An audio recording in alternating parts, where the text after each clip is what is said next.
존경하고 사랑하는 우리 구독자 여러분 반갑습니다. 여러분의 천만 라디오 천혜장입니다. 또 이제 하루가 시작됩니다. 시작되는데 기분 좋게 행복하게 방긋방긋 웃으면서 그렇게 하루를 시작했으면 좋겠어요. 아침에 일어나는 게 가장 힘들죠. 가장 힘들고 피곤하고 그렇습니다. 어떤 때는 그냥 더 자고 싶은 마음이 많이 생기더라고요.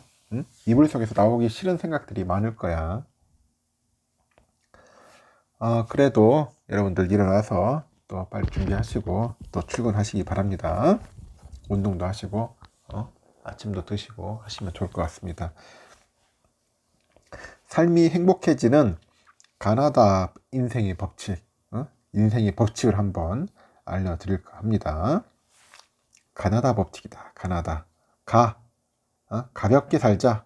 가볍게 살자는 거예요. 아무리 가벼운 일도 너무 깊게 생각하면 심각해집니다. 아무리 또 심각한 일도 아무것도 아닌 일처럼 생각을 하면 가볍게 넘길 수가 있어요. 알겠습니까? 나답게 살자. 나답게. 타인의 조언은 귀 기울여 듣되 정답은 내가 골라야 돼. 내가 골라야 한다. 내가 나를 믿어주고 신뢰를 할 때 삶도 나를 더 믿어주고 신뢰를 합니다. 알겠습니다. 여러분의 삶, 나를 더 믿어줘야 신뢰가 되는 거예요.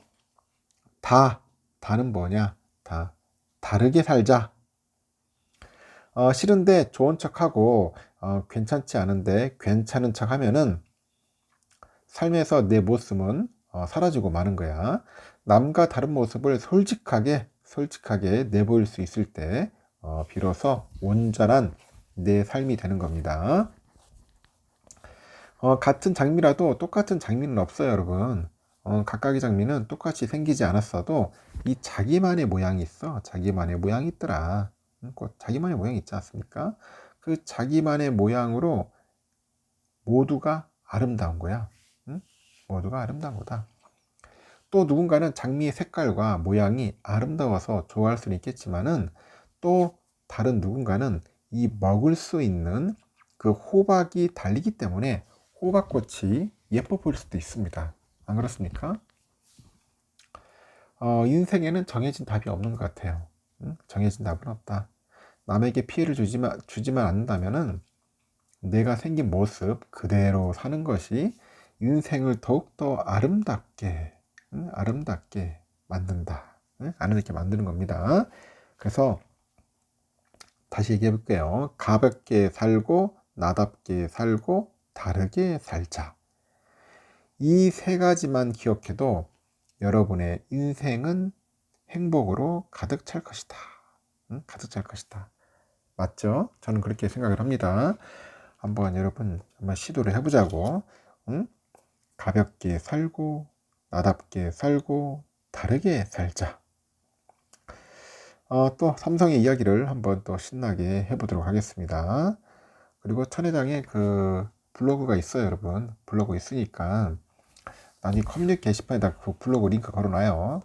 저는 이렇게 글을 길게 써야 하는데 글을 길게 쓸 시간이 없어요. 그래서 짧게 올립니다. 그래서 사진 한 장하고 올리는데 보고 싶은 분들은 보시고 보기 싫은 분은 안 봐도 됩니다. 억지로 안 합니다. 억지로 안 하니까 편하게 읽고 댓글도 달아주시고 이렇게 하시면 됩니다. 좋은 글 있으면은 댓글로 달아주세요. 달아주시면은 제가 참고하고 한번 여러분들에게 또 전달토록 하겠습니다. 애플의 그 아이패드 천하의 태블릿 시장에서 삼성이 아주 놀라운 반전을 이끌었어요. 반전을 이끌었다. 올해 1분기 역대급 점유율을 기록하면서 애플을 맹추격하고 있다는데 이 갤럭시 탭을 앞세운 삼성의 반전에 전문가들도 이례적이다 그런 반응을 보이고 있어요. 아주 이례적이야. 이 태블릿 시장에서 애플은 절대 강자예요. 아이패드 사지 누가 삼성을 사냐? 이런 말이 나올 정도로 스마트폰 그 아이폰보다도 태블릿 시장 장악력이 높아요. 상당히 높은데 시장조사 업체에 따르니까 삼성전자의 올해 1분기 태블릿 점유율이 23.1%를 기록을 했고요. 지난해 비교를 해보니까 5%포인트나 늘어난 역대급 점유율이다. 역대급 점유율이라고 합니다. 애플은 올해 1분기 1080만 대를 출하하면서 시장 점유율 35.2%로 1위를 유지를 했는데 지난해 38% 점유율과 비교해 보니까 3%포인트 줄었다고 합니다. 중국의 화웨이, 레노버는 각각 6.6, 6.2% 점유율을 보였고 미국의 아마존이 4.6% 정도 보였네요. 시장에서는 태블릿 수요가 급감하는 상황에서도 삼성이 가장 잘 선전하고 있다, 그런 이야기를 합니다. 외신들은 삼성이 결국 태블릿 시장에서 중국 업체들과의 격차를 크게 벌리고 애플과 양강 체제를 만들었다고 하네요. 만들었고, 하여튼 애플과 삼성 간의 점유율 격차는 20%에서 현재는 10% 수준으로 크게 줄었다고 합니다. 이런 기세를 몰아가지고 삼성이 1년 반 만에 새로운 태블릿을 내놓습니다. 출시를 앞둔 삼성의 새로운 태블릿 갤럭시 탭 S9입니다.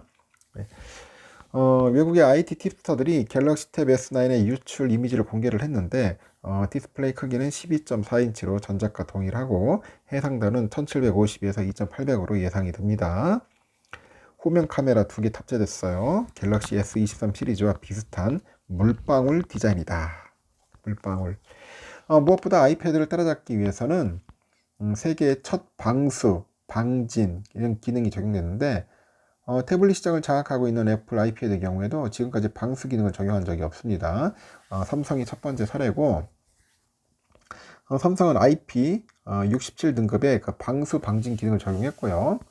이는 완전 방진 및 15cm에서 1m 정도 깊이의 물속에서 한 30분간 방수 기능을 지원하는 그런 능력을 의미를 한다는 거죠. 태블릿의 성능을 좌우하는 두뇌, 이 두뇌의 최고의 성능을 자랑하는 퀄컴이죠. 이 퀄컴 스냅드래곤 8 2세대 칩을 탑재한 것으로 전해졌는데 갤럭시 탭 S9 시리즈는 올 여름 출시가 예상이 됩니다. IDC 등 시장 조사 업체들은 하반기 애플의 아이패드 신제품이 출시될 경우 삼성과 애플 간의 태블릿 전쟁이 더욱더 치열해질 것으로 전망합니다. 더욱더 치열해질 것 같아요. 아주 피 튀길 것 같습니다. 피 튀긴다. 이제 내가 볼 때는 삼성 잘하고 있습니다.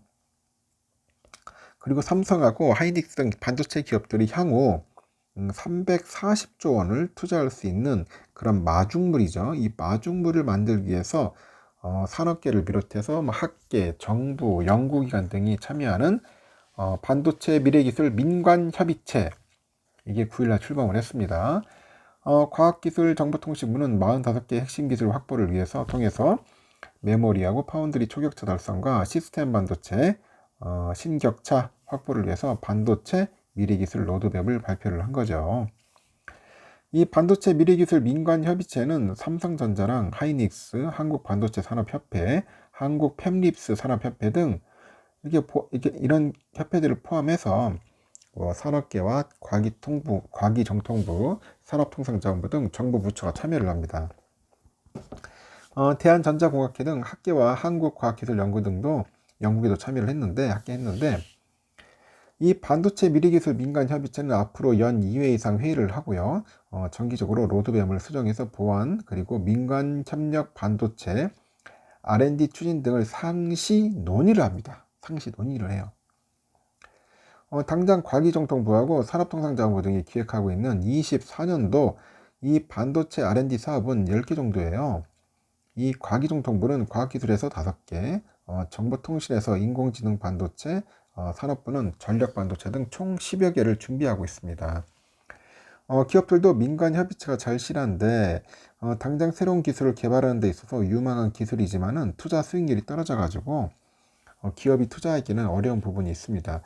이를 위해서 정부가 먼저 투자를 해서 성과를 내면은 기업이 활용할 수 있도록 협의체가 주도를 해가지고 선순환 구조를 구축하는 거죠. 이종호 과학기술정보통신부 장관입니다. 기업은 이 가까운 미래에 양산이 담보되는 부분에 집중할 수밖에 없다고 합니다. 그래서 정부는 적은 투자액으로도 기업이 못하는 중장기적인 뭐 소재나 소자, 공정, 설계, 뭐 시스템 등 이렇게 전반에 걸쳐서 탐색을 해가지고 마중물 효과를 낸다는 거죠. 마중물 효과를 낼 수 있다 설명을 합니다. 예를 들어서 삼성이 강유 전체에 관심을 갖는다는 정보가 틀리면은 경쟁사들이 타깃이 될 수 있어서 지금까지는 기술 정보에 대한 공유가 쉽지 않았는데 이 협의체를 통해서 자유롭게 의견을 나눌 수 있게 됐어요. 현재 보니까 그 과기정통부의 그 기초 원전 그 연구 정책관이 있는데 45개 미래 핵심 기술 확보 전략이 담긴 반도체 미래 기술 로드맵을 발표를 했습니다. 그 로드맵은 신소자 메모리, 그리고 차세대 소재 개발 10개, 그리고 AI, 6G, 전력, 차량용 반도체하고 설계 원천 기술 개발 24개, 초미세화 및 첨단 패키징을 위한 공정 원천 기술 개발 11개 등이네요. 이를 통해서 향후 우리나라가 반도체 우위 기술 분야 추격차를 유지하고 시스템 반도체 분야에서 신격차를 확보할 수 있는 그런 길라잡이 역할을 할 것이다. 할 예정이다. 그런 이야기를 하는데 지난해 5월부터 산학연구원이 이제 함께 참여를 해서 로드맵을 수립을 했습니다. 국내에서는 최초로 마련된 반도체 기술개발 청사진이라고 강조를 하네요. 이날 보니까 또 삼성전자 그 펠로죠, 김동원 씨, 로직 소자 기술 동향에 대해서 TX 하이닉스 부사장이 메모리 기술 동향을 또 소개를 합니다. 그리고 또 사피언 코리아, 뭐 RFHIC, 원익 IPS, 엠코 코리아 등 이 반도체 관련 최신 기술 동향을 발표를 하고요. 각 분야 전문가들하고 반도체 최신 동향을 논의를 합니다. 이외에도 전기전자 공학자 협회가 있어요. 여기에서 국제적으로 활발히 진행되는 연구도 같이 공유를 했다. 그렇게 보시면 될 것 같습니다. 결국은 민관협의체가 떠야 돼. 민관협의체 같이 뭉쳐야 한다. 뭉치지 않고서는 살아남을 수가 없습니다. 지금 또 노조 때문에 아주 골 때립니다. 또 지난 4월 17일이에요. 그 전국 삼성전자 노동조합 그 홈페이지에 함께 분노해 주시길 바란다, 이런 제목의 글이 올라왔다고 합니다. 조합비를 월 1만 원에서 500원으로 내릴 테니 1만 원에서 500원을 낼 테니 노조의 가입에 힘을 실어달라는 내용입니다. 전 3노는 노조원 1만 명 달성이라는 목표도 제시를 했어요. 당시 8,249명이던 노조원이 이달 8일 기준 9,803명으로 늘긴 했는데 여전히 목표 미달 상태라고 합니다. 최근 한 주간은 순중조합원이 76명에 그칠 정도로 증가세가 둔화됐다고 하네요. 직원들 사이에서는 노조 외면 현상이 확산하고 있다, 뭐 그런 관측이 또 나오고 있더라고요. 현재 산업계에 보니까 삼성전자 전체 직원 중 전 3노 조합원 비중은 8일 기준 8.1%예요. 캠페인까지 펼치면서 새 분리기에 나선 것을 감안할 때 초라한 실적이라는 평가가 나오는데, 이 비노조원에게까지 노조의 단체 협약을 적용하려면은 직원의 50% 이상을 노조원으로 이제 확보를 해야 돼요. 노조 외면 현상은 전 3노가 자초했다는 분석이 우세한데 4일날 삼성전자 그 서초 사옥에서 열린 기자회견에서 나온 발언들이 대표적인 사례로 꼽힙니다. 전 3노 부위원장은 베트남에 가서 전 세계 140여 개 노동조합이 모인 곳에서 삼성의 악행을 낱낱이 알리고 올 생각이다. 회장 자택 앞 노숙투쟁 등 향후 투쟁은 삼성이 어떤 결정을 내릴지에 달렸다고 회사를 압박했고, 상급단체인 한국노동조합 총연맹, 한국노총이지, 전국금속노동조합연맹의 그 김만재 위원장은 국제적인 삼성 불매운동에 나서겠다, 이런 협박성 발언을 합니다. 전삼노가 당초 설립 취지와 달리 정치색을 띠는 것에 대해서 직원들의 경계심도 적지 않은 것 같아요. 기자회견 주최 측에는 상급단체인 한국노총뿐만 아니라 전국민주노동조합 총연맹, 전국금속노동조합도 이름을 올렸다. 이게 뭐예요? 민노총 아니에요? 또 보니까 이렇게 노조가 같은 삼성전자 직원인 노사협의회 위원들을 비판하는 발언을 쏟아내는 것에 대해서 노노 갈등을 부추긴다고 지적납니다. 노노 갈등. 노조는 사측이 그동안 임금 협상을 해온 사원 대표 단체인 그 노사협의회와 평균 임금 인상률 4.1%에 합의하자 위원들에 대한 인신공격성 발언을 서슴지 않았어요.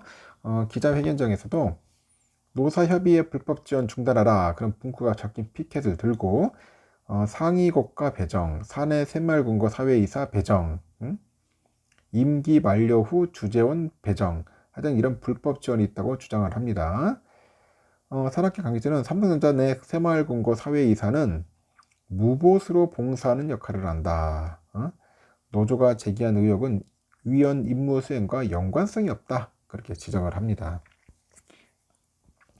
일단은 노조 지도부의 강경 발언이 알려지면서 삼성전자 사내 게시판 등엔 비판 여론이 커지고 있는 것을 알려졌어요. 노조가 벼랑 끝으로 몰리고 있는 회사의 사정을 외면하고 있다. 그런 지적을 하고 있는데 삼성의 1분기 영업이익은 전년 동기 대비 95.5% 급감을 했어요. 주력 제품인 메모리 반도체 불황에다가 스마트폰, TV 등 이런 제품의 글로벌 수요가 감소한 영향입니다.